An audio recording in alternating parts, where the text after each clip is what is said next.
टिकेगा।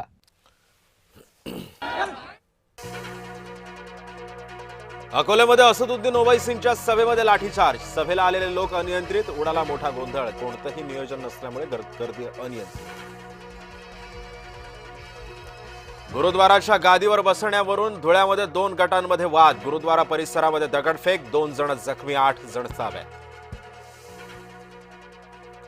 नागपुरात भाजपचे नाराज पक्षासाठी डोकेदुखी ठरण्याची शक्यता। तिकीट कापलेल्या माजी भाजपच्या नगरसेवकांची छुपी मोहीम। पक्षाचं काम करू नका, सभांना जाऊ नका, कार्यकर्त्यांना सूचना। त्र्यंबकेश्वर रोडवरील हॉटेलवर टोळक्यांचा हल्ला। 10 ते 15 जणांनी लोखंडी रॉड आणि दांडक्यानं केला हल्ला।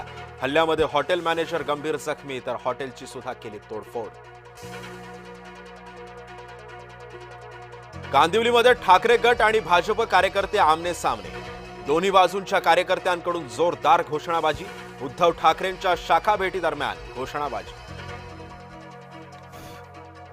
सर्व मनपामध्ये आघाडीची दयनीय अवस्था दिसेल। निकालानंतर दिसेल की कोण साटम आणि कोण चाटम। गिरीश महाजनांच्या ठाकरे बंधूंवर केलेल्या वक्तव्याला उत्तर। खासदार नारायण राणेंकडून निवृत्तीचे संकेत। कधीही थांबायला तयार पाहिजे, शेवटी शरीर आहे, राणेंच्या वक्तव्याची चर्चा।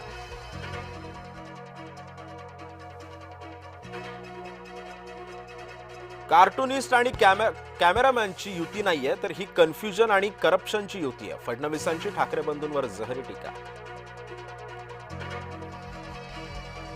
मुंबईचा अजून वाघ जिवंत आहे। उद्धव ठाकरे लांडग्यांना मुंबई गिळू देणार नाही। उद्धव ठाकरेंचा सत्ताधाऱ्यांवर निशाणा।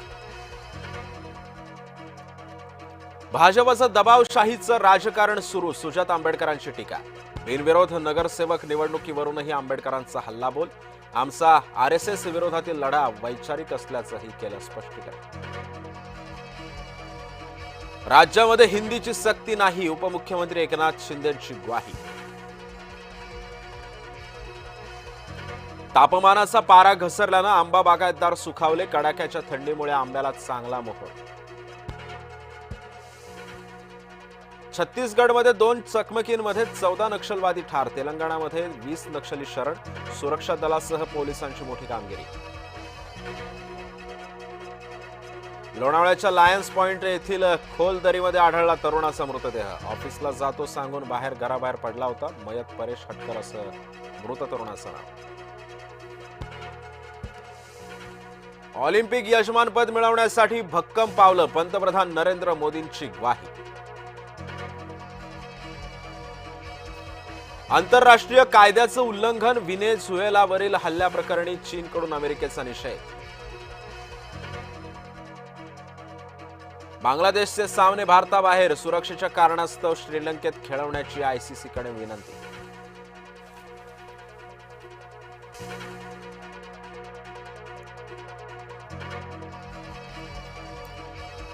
नमस्कार, मी सिद्धेश ताकवले। सकाळचे 8 वाजतात आणि आपण पाहताय जय महाराष्ट्र।